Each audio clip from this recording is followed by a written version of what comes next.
Haribol. Bienvenue à tous. Aujourd'hui, un Radha Kripa Rouen. Donc aujourd'hui, c'est un jour très spécial. On va essayer de glorifier un grand Vaishnav, Srila Bhaktivedanta Narayan Goswami Maharaj. Avant de parler, je vais réciter quelques prières.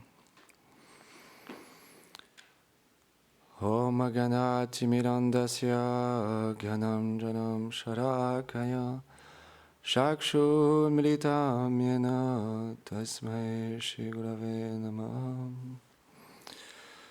Namam Vishnu Padaya Krishna Prestaya Bhutale Shrimati Bhaktivedanta Swami Niti Namine Namaste Sarasvati Deve Gauravani Pracharine Nirvishesha Shunyavadi Pashyatya Deshatarine Jai Shri Krishna Chaitanya Prabhu Nityananda Shri Advaita Gadadhar Shivasadi Gaur Bhakta Vrindan Hare Krishna Krishna Krishna Hare Hare Hare Rama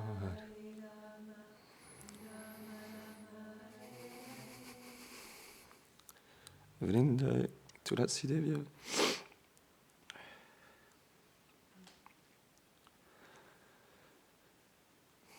Priyaye Keshava Sacha Krishna Bhakti Pratadevi Satyavati Namo Namaha.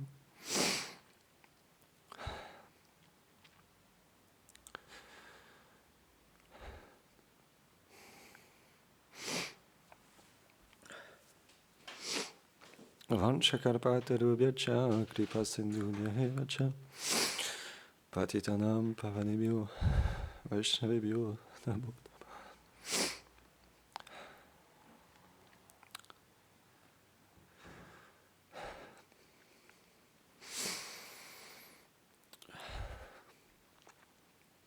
Avant de commencer à parler, j'implore les bénédictions, mon maître spirituel ainsi que Srila Prabhupada, toute une filiation spirituelle. Merci. Toutes les dévotes et les dévots ici assemblés, qu'on va glorifier. Srila Bhaktivedanta Narayan Goswami Maharaj.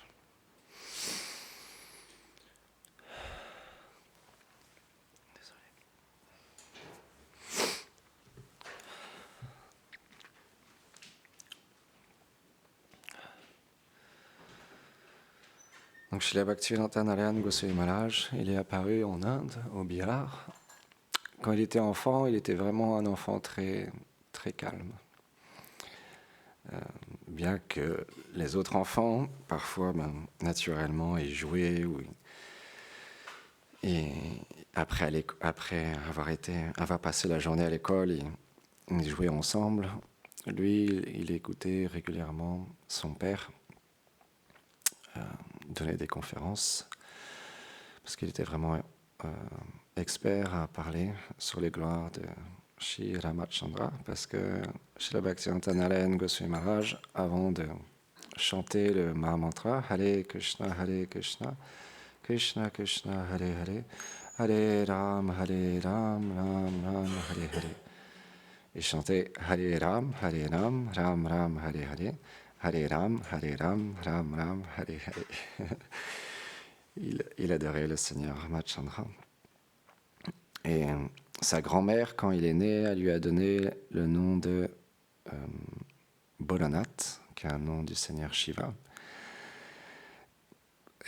Mais son grand-père, au bout de quelque temps, lui, il a dit non, ça ne lui convient pas ce nom, on devrait plutôt l'appeler Srila Narayan Tibari, un nom de Narayan. Mais sa grand-mère, elle ne voulait pas l'appeler comme ça, elle continuait à l'appeler Bolanath. Donc il a été à l'école comme tous les enfants. Donc l'endroit où il vivait, l'école, elle était à 2 km environ. Tous les jours, il s'y rendait à pied. Et il était vraiment très doué en sport. Et il était très compétiteur aussi. quand il marchait pour aller à l'école, s'il y avait d'autres personnes qui marchaient plus vite, il les rattrapait et il courait ou il marchait plus vite. Et il voulait toujours être le premier. Il ne voulait pas se laisser dépasser par les autres. Donc, quand il était, bien qu'il n'ait pas né au Bengale, parce que c'est bien connu au Bengale, les habitants là-bas, ils adorent manger beaucoup de riz. Et lui, dans la région où il était, c'était plutôt les chapatis, les rôtis, ou des préparations à base de farine, parce que c'était dans l'endroit où il est né, c'était vraiment l'élément principal. Mais lui, il préférait manger du riz. Donc il était vraiment le seul dans la famille à vouloir toujours manger beaucoup de riz. Et son serviteur personnel, Srila Bhaktivedanta Madhava Maharaj, un jour il lui a dit, parce que sa mère, quand il lui partageait ça, sa mère elle lui dit « Oh, mais d'où vient cet enfant et pourquoi il mange tant de riz ?»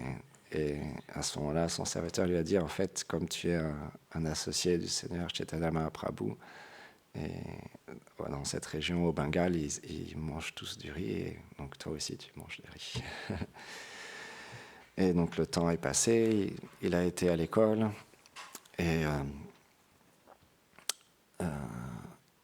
il expliquait aussi que à cette époque-là, les Anglais ont envahi l'Inde. Donc pour montrer son désagrément par rapport à ça, chaque fois qu'il y avait des cours d'anglais, il se mettait dans le fond de la classe et il s'allongeait sur la table, il faisait comme s'il dormait.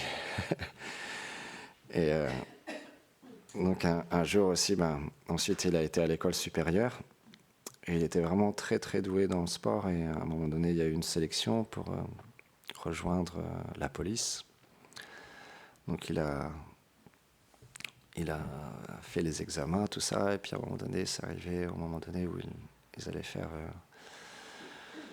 une course pour voir qui était les plus rapides. Et lui, il s'est dit, il faut vraiment que je gagne. Donc il s'est dit à l'intérieur de lui-même, je vais les laisser aller de l'avant. Moi, je vais me mettre vers le milieu. Et donc, en fait, c'était un grand terrain de sport, et donc il fallait aller jusqu'au bout et ensuite revenir.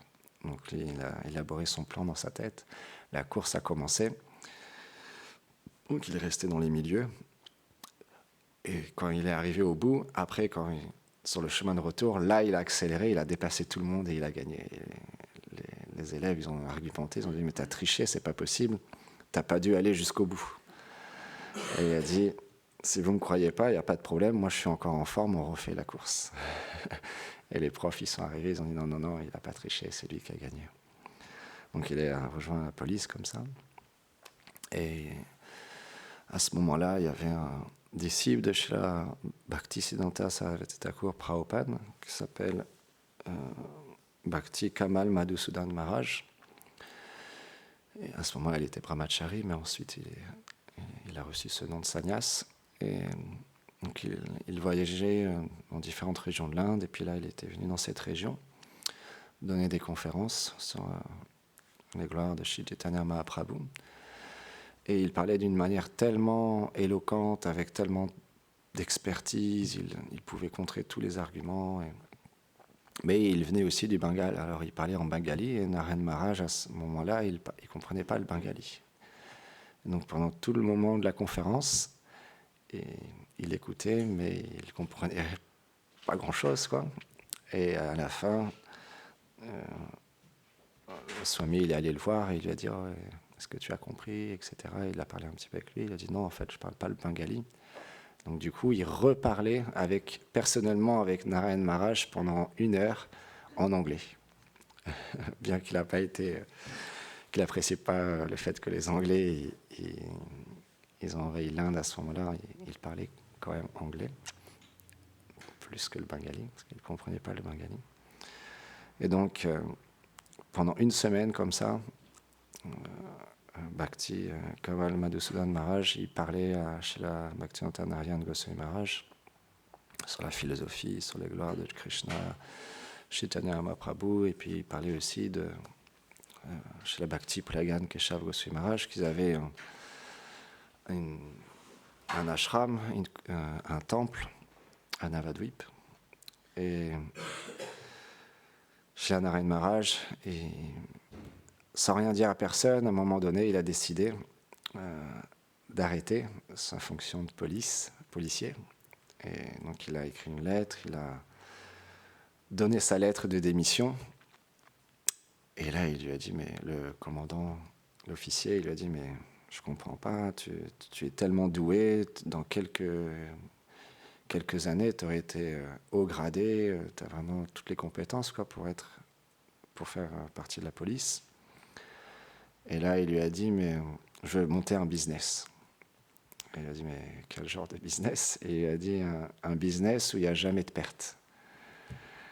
En fait, il expliquait chez la Bhaktivedanta Maharaj que dans la dévotion, c'est ça qui est expliqué, c'est que chaque pas qu'on fait vers le Seigneur, il n'y a jamais de perte. C'est toujours un gain acquis, comme placé dans un compte en banque spirituel, et ça pour l'éternité. Et donc Narayan Maharaj, il voulait s'abandonner à la mat complètement et se dédier à la bhakti, à la dévotion. Mais il avait pendant tout ce temps-là, il avait correspondu avec Srila Bhakti Pragan Keshav Goswami Maharaj. Et à ce moment-là, un de ses serviteurs, qui je ne me rappelle plus son nom de sannyas, mais qui est devenu par la suite Srila Bhaktivedanta Vamana Goswami Maharaj, il écrivait pour lui, donc il répondait aux lettres de Srila Maharaj par oral, et puis son disciple il écrivait, et ensuite il les envoyait à Narayan Maharaj, et comme ça ils ont correspondu pendant un certain temps. Mais il a décidé comme ça d'un seul coup, sans rien dire à personne, qu'il quittait la police. Il est parti de sa famille aussi, et en train, il est arrivé comme ça à Navadvip, sans connaître exactement l'adresse, il voulait juste abandonner, il est parti comme ça. Et son futur maître spirituel, le jour même où il est arrivé à la gare, en fait, avant qu'il arrive, il a envoyé son disciple et il lui a dit, va, il y a Srila Narayan Tibari qui arrive, va l'accueillir. Donc il est allé avec une lanterne, et à la gare comme ça, il criait dans tous les sens, Tibari, il n'avait jamais rencontré, Tibari, Tibari, Tibari, où es-tu? Donc il a approché. Il a dit, oui, c'est moi. Est-ce que c'est toi qui veux venir rejoindre notre temple à Navadvip? Et il a dit, mais oui, mais j'ai prévenu personne, comment vous pouvez être au courant? Et il a dit, c'est mon maître spirituel qui m'envoie. Donc il a amené à la mat Srila Bhaktivedanta Goswami Maharaj, et donc tout de suite il a fait différents services naturellement dans un temple. Il y a plein de services. Il nettoyait les pots, il nettoyait les ustensiles qui étaient utilisés sur l'autel, et puis très rapidement il a reçu Harinam Diksha et les habits de safran Brahmachari le même jour. Et donc ensuite, il continuait à vivre dans la mat, et très rapidement, il a appris tous les services et il est devenu expert en cuisine. Et un jour, il expliquait que Narayan Maharaj, il cuisinait vraiment d'une manière très opulente. Et donc il mettait beaucoup d'huile dans les préparations, et le commandant en chef du temple, il avait acheté de l'huile. Au bout de 3 jours, il n'y en avait plus. Narayan Maharaj, il l'a approché, il lui a dit, oh, j'ai besoin que tu rachètes de l'huile pour pouvoir continuer à cuisiner. Il dit, mais comment c'est possible? J'ai acheté de l'huile il n'y a pas longtemps. Et il y avait un frère en Dieu de Bhakti Pragan Keshav Goswami Maharaj qui était là, qui commençait à rigoler, parce que les Vaishnavas appréciaient beaucoup sa cuisine. Il dit, bah oui, si on veut avoir bien cuisiné, si on veut faire des belles offrandes à Krishna, il ne faut pas utiliser de l'eau, il faut utiliser de l'huile. Donc tu dois lui racheter de l'huile. Il s'est bien en colère, il est allé voir le gros, et le Gorodev, Bhakti Pragan Keshav Goswami Maharaj, il a dit non, il faut que tu utilises moins d'huile quand même. Tu ne peux pas utiliser autant d'huile. Et il a continué comme ça son service de cuisine. Et un jour, Bhakti Pragan Keshav Goswami Maharaj, il devait partir dans une autre région en Inde pour parler sur les gloires du Srimad Bhagavatam.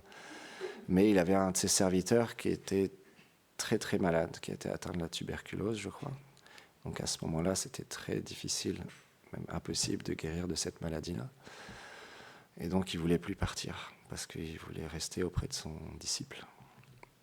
Et Narayana Maharaj, il l'a approché, il lui a dit « Ne vous inquiétez pas, Gurudev, je m'occupe de lui, je vais personnellement lui donner à manger, le laver, l'amener à l'hôpital quand il y a besoin, je m'occuperai personnellement de lui, vous n'avez aucune inquiétude à avoir, je suis là. » Il a dit « Ok ». Il est parti. Et Narayana Maharaj, il s'est occupé de lui vraiment d'une très belle manière. Et à un moment donné, c'était le moment où il allait partir. Et il était allongé sur son lit. Il s'appelait Ananga Mohan Brahmachari. Et il était allongé sur son lit et il a commencé à crier « Baba, Baba, Baba, Baba ». Parce qu'en fait, il appelait son maître spirituel toujours « Baba, Baba », qui veut dire « père spirituel ». Il n'appelait pas Guru, Gurudev ou par son nom, il appelait Baba, Baba. Radha Krishna, il m'appelle, ils veulent que je revienne à Vrindavan. Srila Bhaktisiddhanta, il m'appelle aussi. Et là, il a crié tellement fort, Narayana Maharaj est arrivé. Et il a dit « Oh, Radha Krishna, il t'appelle, s'il te plaît. Dis-leur de m'amener moi aussi, quand ça sera le moment. » Et il a touché les pieds, il allait chercher une photo de son maître spirituel, il a placé sur sa poitrine, et il est parti comme ça. Et Srila Bhaktivedanta Trivikram Goswami Maharaj, qui était aussi un disciple de Bhakti Plagan Keshava Goswami Maharaj, il expliquait souvent que Srila Narayana Maharaj, il a touché le cœur de son maître spirituel en servant son disciple, son serviteur personnel, parce qu'il était vraiment très très cher à son cœur. Donc c'est ça le principe de servir les Vaishnavas. Quand on sert les Vaishnavas, on touche le cœur du maître spirituel. Et un jour, Srila Bhakti Plagan Keshava Goswami Maharaj, il a demandé à Bhakti Vedanta Vamana Goswami Maharaj, qui était encore brahmachari à ce moment-là, de prendre sannyas. Mais il lui a dit non, je suis tellement pas qualifié. Il y a tellement de sannyas qui ont tellement plus de qualifications que moi, je ne suis pas qualifié pour prendre sannyas. Il a refusé. Et ensuite, il a demandé à Bhaktivedanta Trivikram Maharaj, qui était aussi un brahmachari à ce moment-là, et pareil, il a dit non, pareil, la même réponse, il a dit non, je ne l'accepte pas. Et il a demandé aussi à Srila Bhaktivedanta Narayana Goswami Maharaj, il a dit pareil, non, je refuse. Il ne se sentait pas qualifié. Et un de ses frères en Dieu qui est venu les voir, il les a réunis tous les trois en face de lui, et il lui a dit, mais vous ne pouvez pas faire ça, c'est l'instruction de notre maître spirituel, il veut vous donner sannyas, vous devez accepter de prendre sannyas. Et comme ça, ils ont argumenté, non, on n'est pas qualifié, on ne peut pas accepter de prendre sannyas, tout ça. Et à un moment donné, il a dit à Narayana Maharaj, tu dois prendre sannyas, c'est l'heure de ton maître spirituel, tu dois accepter. Et donc, Bhakti Prayan Keshava Goswami Maharaj, il a dit alors, tu acceptes de prendre sannyas ou pas? Et là, il lui a dit, oh Gurudev, je suis juste qu'une marionnette entre vos mains, vous pouvez me demander d'aller tout nu, marcher dans la rue, me donner un habit safran ou n'importe quelle couleur, je suis entre vos mains, faites de moi ce que vous voulez. Je ne sais pas ce que ça veut dire, sannyas ou pas sannyas, brahmachari, peu importe. Faites ce que vous voulez. Et là, il a dit ok, il a donné sannyas. Et donc, il a demandé à ses deux frères en Dieu aussi, alors est-ce que vous aussi vous allez prendre sannyas? Et ils ont dit ok, on va prendre sannyas nous aussi. Donc le même jour, ils ont accepté l'ordre de sannyas tous les trois. Srila Bhaktivedanta Vamana Goswami Maharaj, Srila Bhaktivedanta Trivikram Maharaj et Srila Bhaktivedanta Narayana Goswami Maharaj. Et ils étaient vraiment très soudés. Vraiment très très soudés. Et il y a même des Vaishnavas, ils expliquent qu'ils étaient comme une même âme, une même entité, tellement ils étaient proches les uns les autres. Alors, vous pouvez voir sur Internet, il y a tellement de belles vidéos où on voit parfois chez la Bhaktivedanta Narayana Goswami Maharaj, qui accueille son frère en Dieu chez la Bhaktivedanta Vamana Goswami Maharaj, qui le reçoit, il lui fait l'arti, il est assis sur une chaise, ou non, pardon, non, il lui fait pas arti, c'est les autres disciples présents qui font arti à Srila Bhaktivedanta Narayana Maharaj et à Srila Bhaktivedanta Vamana Goswami Maharaj, mais quand ils sont ensemble, ils sourient, ils sont tellement ils ont d'affection l'un envers l'autre. Et Trivikram Maharaj, lui, il avait aussi une relation très affectueuse avec Srila Bhaktivedanta Narayana Goswami Maharaj, mais ils avaient une relation aussi très argumentative. Trivikram Maharaj, il adorait défier Narayana Maharaj dans les arguments philosophiques, dans les harikata. Parfois, il le coupait en plein milieu pour mettre un contre-argument à ce que Narayana Maharaj était en train de dire devant tout le monde, et puis ils explosaient de rire. Pareil, il y a des vidéos qui ont été filmées, c'est vraiment extraordinaire. Et il y a une vidéo que j'apprécie beaucoup, Trivikram Maharaj, il chante un chant, avec le grand sourire, il chante en extase comme ça, et tout le monde répète, il y a une grande euphorie, et il chante, et il chante, et il chante comme ça, et puis parfois il regarde Narayana Maharaj, il est assis comme ça, il écoute, il est en train de chanter ses japas, et puis il attend, et le temps passe, et à un moment donné, discrètement, il lui sourit, et puis il lui montre la montre comme ça, qu'il faut qu'il arrête, parce qu'il faut que lui, après, il parle. Et donc, il sourit, il continue à chanter, puis à un moment donné, il s'arrête. Et puis là, tout le monde s'arrête, Narayana Maharaj, il le regarde, et là, il recommence à chanter, il continue de plus belle à chanter, et là, tout le monde explose de rire, Narayana Maharaj, il explose de rire. Et ensuite, après quelques minutes, il s'arrête de nouveau, et puis là, il laisse parler Narayana Maharaj. Alors, il parle en bengali ou en hindi, je ne sais pas. Et à la fin, il y a un petit échange entre eux, ils se taquinent, quoi, en fait. C'est l'humour des Vaishnavas. Mais c'est vraiment très, très beau de voir comment les Vaishnavas ils relationnent entre eux. Il n'y a pas d'envie, il n'y a pas de jalousie, il n'y a pas de supériorité l'un à l'autre. Il n'y a que de l'affection, pure affection avec Radha et Krishna au centre. C'est ça la relation qu'on cherche.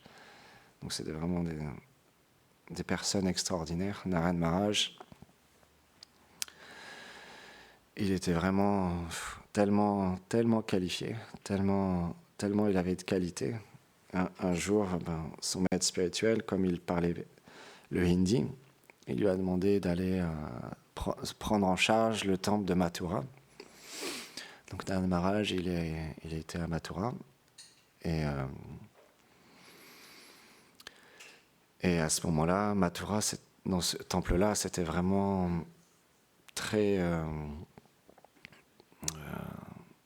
noir, il n'y avait pas beaucoup d'électricité, enfin, c'était vraiment très austère, quoi. Et donc, même il expliquait que alors j'ai pas bien compris, mais il me semble que les habitants de Mathura qui habitaient dans le quartier, ils donnaient la rumeur comme quoi c'était des Bengalis qui venaient ici à Mathura, et puis qu'il fallait faire attention, qu'ils pouvaient nous jeter des sorts pour nous transformer en ci ou ça. Voilà, il commençait à dire des choses comme ça, et naturellement, après quelques temps, cette rumeur est partie, et puis souvent, quand il revenait à la mat, il blaguait, il les taquinait en disant « Regardez, au début, vous pensez qu'on était des personnes comme ça, un peu spéciales, tout ça. » Et donc, chez Bhaktivedanta Madhava Goswami Maharaj, il explique qu'il y avait beaucoup de divertissement à Mathura. Parce que Narayana Maharaj, comme il a été dans la police, il était aussi très strict, vraiment très strict. Et il s'occupait vraiment bien de tous les brahmacharis. Il voulait vraiment les éduquer dans tous les aspects du service de dévotion. En fait, c'est vraiment intéressant, c'est que les brahmacharis, quand ils joignaient l'ashram, ils devaient être experts dans tous les services. Cuisine, puja, harikata, kirtan, nettoyage aussi, les pots, tout. S'occuper, la compta, tout. Ils devaient savoir tout faire. Comme ça, un brahmachari qui joignait le temple, il pouvait être envoyé et s'occuper d'un autre ashram. Donc Narayana Maharaj, il était vraiment très strict. Il leur demandait d'apprendre des shlokas, des versets, la philosophie. Parfois, sans prévenir, sans dire à l'avance, toi tu vas parler de ce sujet, toi tu vas parler de ce sujet, en plein milieu de la conférence, il va dire à telle personne, explique ce sujet, il va le faire lever, devant tout le monde, il doit expliquer ce sujet, et si jamais il se trompe, le lendemain, il ne prend pas le petit déjeuner. Enfin voilà, c'était vraiment très très strict. S'il y avait une personne qui arrivait en retard au Mongol Arti, le lendemain, il n'avait pas de petit déjeuner. Si un autre jour, il manquait de nouveau, il n'avait pas le petit déjeuner, pas de repas du midi. Et au bout de la 3e fois, il jeûnait toute la journée. C'était pour entraîner les dévots d'une manière très, très rigide. Mais on peut voir le résultat à travers tous ces grands Vaishnavas, Srila Bhaktivedanta Van Maharaj, Srila Bhaktivedanta Trivikram Maharaj, Srila Bhaktivedanta Madhava Maharaj, Premananda Prabhu qui est en Inde en ce moment, qui s'occupe de... Bhakta Bandhav, l'ashram à Vrindavan, Bhakta Bandhav. Donc, ouais, il entraînait vraiment d'une manière très, très stricte, mais avec beaucoup d'affection aussi. Les Vaishnavas, les histoires qui vont suivre, ils montrent à quel point ils avaient une telle relation. Parce qu'il faut comprendre, Narayana Maharaj, tous ces Vaishnavas que je viens de citer, il n'est pas leur maître spirituel initiateur. À cette époque-là, après Srila Bhakti Pragan Keshava Goswami Maharaj, l'acharya qui a été mis en place était Srila Bhaktivedanta Vamana Goswami Maharaj. Et même quand il était présent, il demandait à ses disciples d'aller apprendre la philosophie, tout auprès de Srila Bhaktivedanta Narayana Goswami Maharaj. C'est lui qui donnait l'initiation, mais c'était Srila Narayana Maharaj qui les entraînait. Et donc Narayana Maharaj, un jour,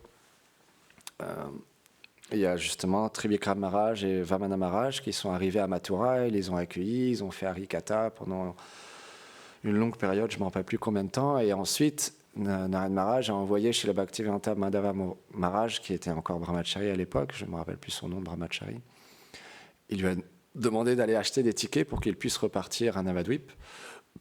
Et il est arrivé au guichet, et puis il ne se souvient plus si c'est lui qui a fait une erreur ou si c'est le vendeur des tickets qui a fait une erreur, mais enfin bref, il n'a pas pris la bonne date, il a pris 1 mois après. Et donc quand il est revenu, il a donné les tickets, ils n'ont pas vérifié. Et donc là, tout le monde était très triste parce que ils avaient tous beaucoup d'affection pour eux, et donc ils doivent partir, et ils partent, et ils arrivent là-bas, et puis là, le contrôleur du ticket dit « mais c'est pas le bon jour, vous partez dans 1 mois ». Et là, mince, ils sont revenus à l'ashram, au temple, et là, Bhaktivedanta Madhava Maharaj, il fait « oh super, on était tous tellement tristes qu'ils partent, finalement ils reviennent, c'est une bonne nouvelle ». C'est incroyable, c'est l'arrangement du Seigneur. Et là, son maître spirituel, son gourou initiateur, Bhaktivedanta Vamana Maharaj, il lui dit à l'oreille « tu t'es trompé de jour, du coup, Narayana Maharaj, il va arriver, tu devrais aller te cacher sous mon lit dans ma chambre pour pas qu'il te trouve. » Et là, ça a été annoncé à Narayana Maharaj. Narayana Maharaj est sorti dans la cour et il criait son nom. « Où es-tu, où es-tu, où es-tu, où es-tu » Et pendant 1 heure comme ça, il n'a pas bougé. Et à un moment donné, il a commencé à vouloir aller dans la chambre de Vamana Maharaj. Et là, Trivikram Maharaj, il lui a dit « Tu veux attraper mon fils ? On va voir si tu es vraiment un policier. Si tu veux l'attraper, tu dois d'abord passer par moi, par mon corps, comme ça. » Et puis il a challengé Narayana Maharaj en rigolant. Et puis ils ont argumenté comme ça. Et puis ensuite, Narayana Maharaj est rentré dans sa chambre. Il a laissé tomber. Et j'avais oublié de dire aussi, la même chose est arrivée à Narayana Maharaj. Quand il est arrivé à la Mat, au bout d'un certain temps, ils avaient des terres aux alentours de leur temple. Et il y avait des villageois qui profitaient de leurs terres et qui étaient vraiment malhonnêtes. Et Narayana Maharaj, il ne pouvait pas supporter les injustices comme ça. Et il a pris un bâton, un bambou, il a récupéré un bambou comme ça, et il a frappé la personne qui a argumenté avec les terres qui appartenaient au temple. Et il est tombé au sol. Et il avait du sang qui commençait à couler. Et là, les frères ont dit à Narayana Maharaj, ils ont dit vite, vite, vite, rentre, ils vont rappeler du monde, tout ça, tu vas avoir des problèmes. il est monté dans la chambre de son maître spirituel. Son maître spirituel lui dit surtout tu restes sous mon lit. Et il a caché Narayana Maharaj comme ça avec un tissu. Et pendant longtemps comme ça, ils ont essayé de le trouver. Ils ont dit non, il n'est pas là et vous ne pouvez pas le trouver. On ne sait pas où il est parti.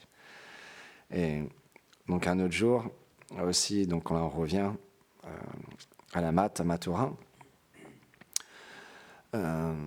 chez Bhaktivedanta Madhava Maharaj, il préparait, alors j'ai pas bien compris, il préparait un petit déjeuner pour Narayana Maharaj, tout ça. Il avait des problèmes de santé à ce moment-là, donc il préparait un repas spécial, une bouteille d'eau, etc. Et puis ensuite, Narayana Maharaj, il a été aux toilettes et après il a pris une douche. Et pendant qu'il était dans la douche, Madhava Maharaj, il a pris comme un truc de papier, il a soufflé dedans et il a explosé. Comme ça, pour faire une blague. Il ne savait pas que c'était Narayana Maharaj qui était dans cette douche-là. Narayana Maharaj, il est sorti, il a dit « Qui a fait ça ?» Il est sorti de la douche et là, il a commencé à courir dans tout l'ashram. Et il a commencé à courir. Et puis, tous les brahmacharis, ils fermaient leurs volets et leurs portes parce que si Narayana Maharaj les voyait en train de rigoler, il allait aussi les châtier. Et donc comme ça, pendant une longue période, il a couru après, il a pris sa chaussure en essayant de le jeter dessus. Et ensuite, il a pris même du bois, il a essayé de le toucher comme ça. Et bien, Madhava Maharaj, il courait tellement vite, il n'a pas réussi à l'attraper, il a laissé tomber, il est parti comme ça. Et ensuite, il partage un autre divertissement où un jour, ISKCON, ils étaient...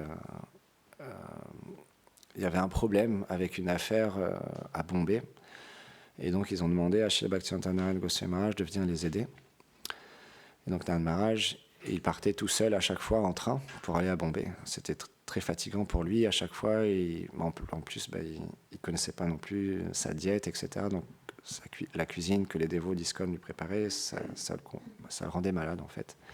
Et Narayana Maharaj, quand il revenait à chaque fois, au bout d'une fois, 2 fois, il revenait malade comme ça. Et un jour, Madhava Maharaj, il allait les voir, parce que de nouveau, il venait pour demander si Narayana Maharaj pouvait venir de nouveau les aider.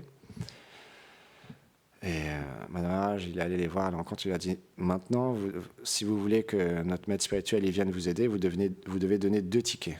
Un pour lui et un pour un des brahmacharis. Parce que nous, on sait comment s'occuper de lui, le cuisiner, etc. Pour pas qu'il tombe malade. Donc, si vous voulez qu'il vienne, vous devez donner 2 billets. » Il a dit « Ok, pas de problème. Et vous devez donner 2 billets aller-retour. » Il a dit « Ok, pas de problème. Et ensuite, vous devez nous laisser cuisiner, etc. » Il a dit « Ok, pas de problème. » Et donc là, après, les autres brahmacharis, ils se sont concertés, ils ont dit on devrait l'envoyer lui, même s'il était beaucoup plus jeune, ça faisait moins longtemps qu'il était à l'ashram. Regardez comment ils ont dit regardez comment il a argumenté avec eux, il a réussi à avoir 2 billets, aller-retour, et donc du coup, de cette manière-là, ils ont dit à Narayana Maharaj, on propose que ce soit lui qui aille avec toi, il va vraiment bien s'occuper de toi, etc. Et Narayana Maharaj a dit ok. Et donc, Bhaktivedanta Madhava Maharaj, il s'est occupé de Narayana Maharaj comme ça en Inde. Donc, il est devenu le serviteur de chez Narayana Maharaj. Et il cuisinait tellement bien, les dévots d'ISKCON, et il voulait à chaque fois venir aussi avoir du prashad. Donc, il faisait plus pour Narayana Maharaj et plus aussi pour les dévots, etc. Et de cette manière-là, il rendait possible aux disciples de Srila Prabhupada d'honorer le prashad qu'il cuisinait. Et Madhava Maharaj, il partage aussi d'autres moments où, par la suite, quand Srila Bhaktivedanta Narayana Goswami Maharaj a commencé à voyager à travers le monde, un jour, il était vraiment malade et il avait des problèmes de santé, Narayana Maharaj, donc il avait dit aux personnes qui les accueillaient dans leur maison de surtout pas leur donner une certaine préparation qui était très, très grasse et qui allait pas faire du bien au corps de Narayana Maharaj. Mais Narayana Maharaj, il aimait beaucoup cette préparation. Donc quand il a entendu qu'elle avait offert ça à Krishna, il a dit oui, oui. Il a regardé si Madhava Maharaj n'était pas là.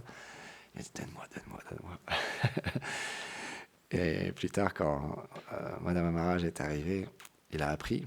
Et il a commencé à châtier la dévote. Il a dit, mais pourquoi tu fais ça? Il va tomber malade. Et oui, le lendemain, il est tombé malade. Et là, Madame Maharaj, avec beaucoup d'affection, il a dit, tu vois, je t'avais dit, comme une mère avec son fils.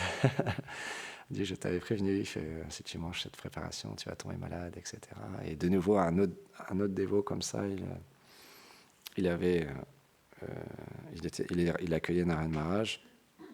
Il avait prévenu de lui donner certaines préparations, mais pas tout, pas toutes les préparations, parce qu'il était toujours, il avait des problèmes d'estomac.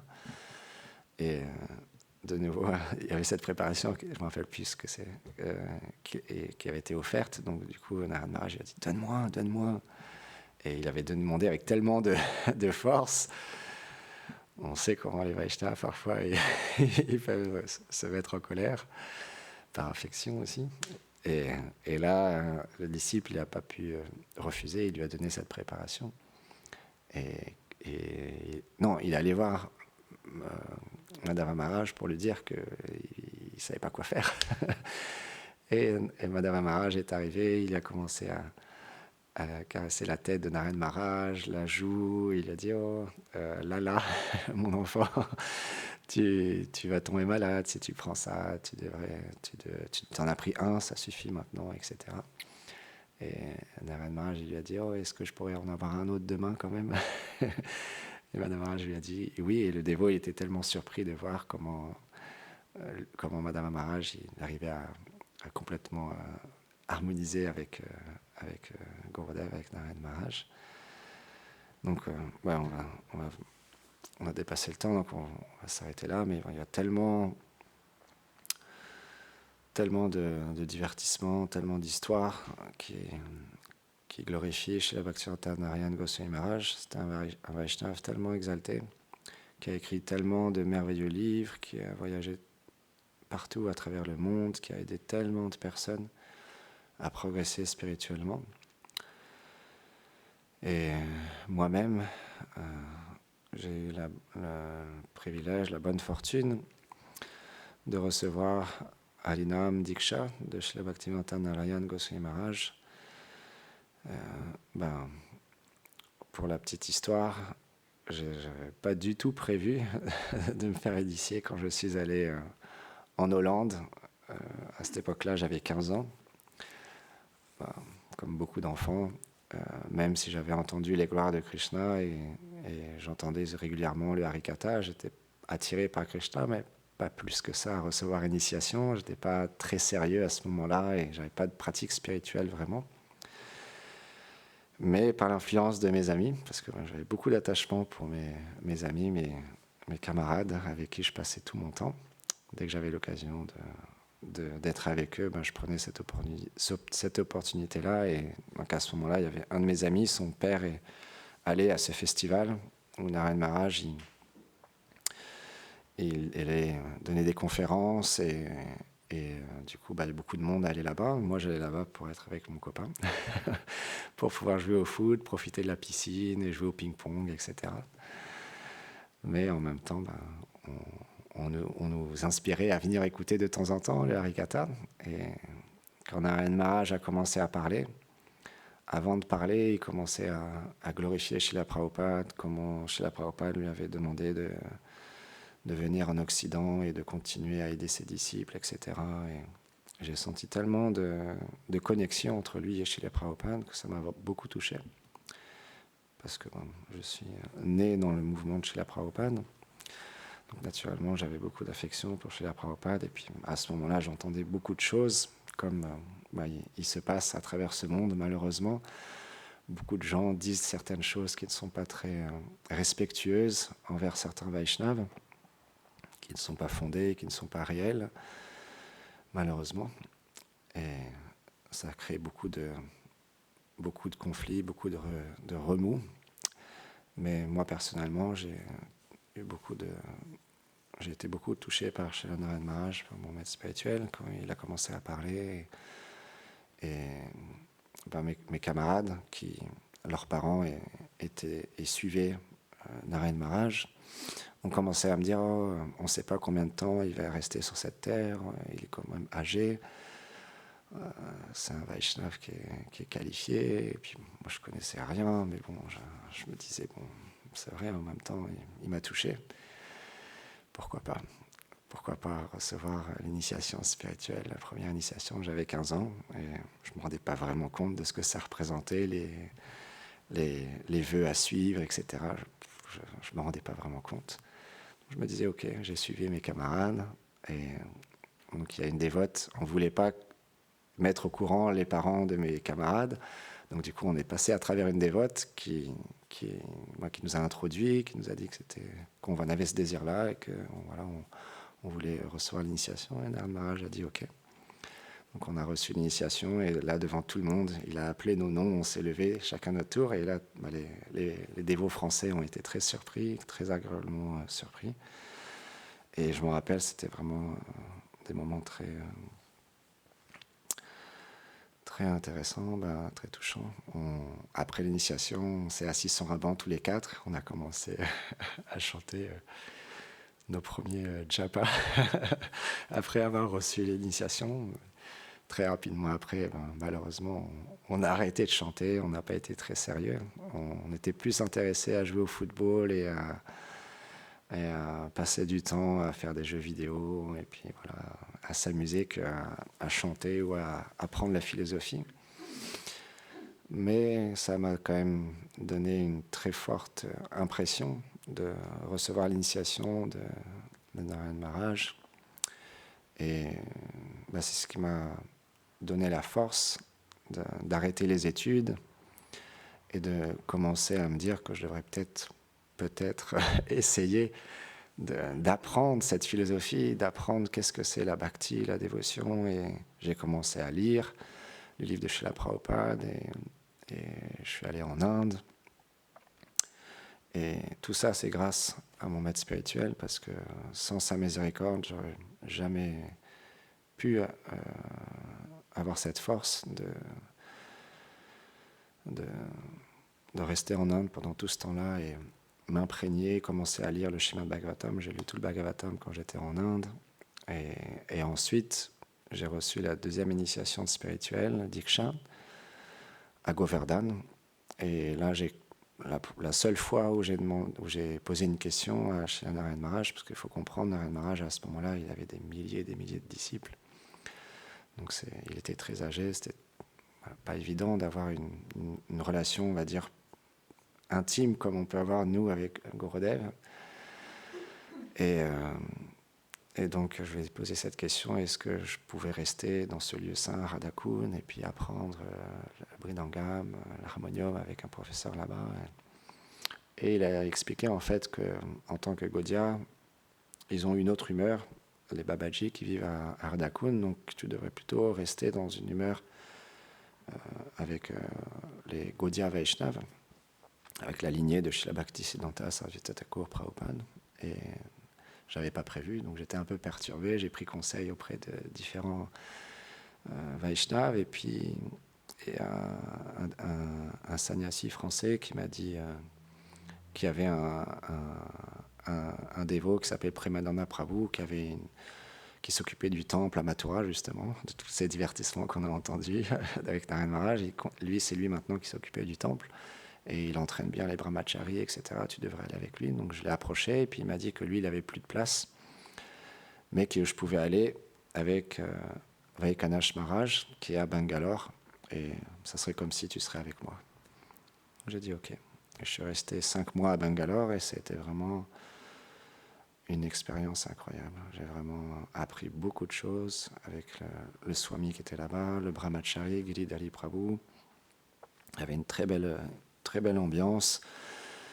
Et j'ai vraiment appris beaucoup de choses. En 5 mois, j'ai appris beaucoup de choses. Et puis après, de partir de ce moment-là, comme j'ai eu une forte impression de vivre dans un temple, j'ai toujours souhaité être dans l'association de dévots. Et donc, parce que je savais que mes limites et mes difficultés à rester seul.